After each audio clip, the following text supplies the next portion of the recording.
a memorable Fleadh for lots of reasons. I didn't drive at the time, and instead of, I didn't want to get the bus from Belfast to the Stole because it was a very, very long time. It would have been quicker to get from America to Ireland than to get from Belfast to the Stole. So anyway, I decided that I would get a plane and I would fly from Belfast Airport to Shannon. It was the first leg of the transatlantic flight. So 45 minutes was the journey.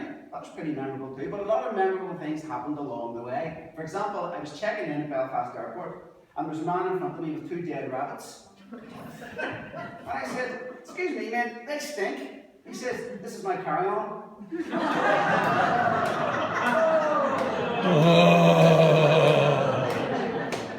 So then we got into the plane, and it was one of those big 4-engine ones.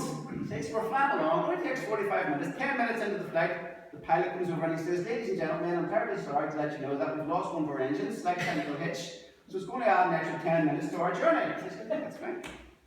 So another 10 minutes later, "Ladies and gentlemen, I'm terribly sorry, but we've lost another engine. It's going to take a little bit longer to get there." I said, "Fine." So anyway, I was starting to get a bit worried at this stage.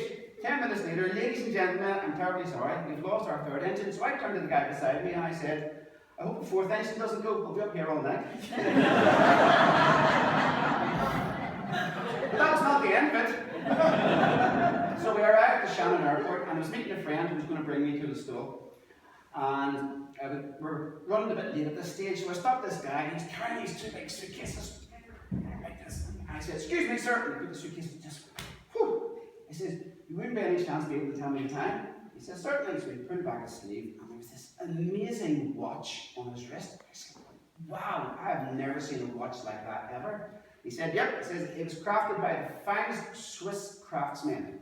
He says, "It's going to stay perfectly in time for the next 1,000 years. Not only that," he says, "but it can make the tea.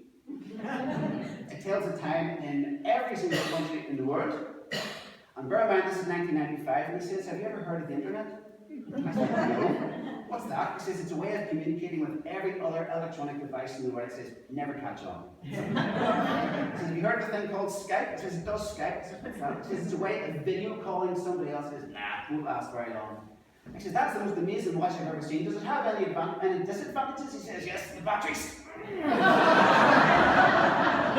So, as you can imagine, that was a very, very memorable trip. So I decided to compose a tune about it. The tune used to be called "Travelling in an Airplane at High Altitude to Get to a Very, Very Famous Music Festival. Otherwise known as Flying." So, let me just thank Gráinne for recording this. This was actually recorded on Gráinne's first album, way back in 1997, I think, wasn't it? Yes, Between the Stars. So it's actually the 2nd track on her first album. Didn't quite make #1,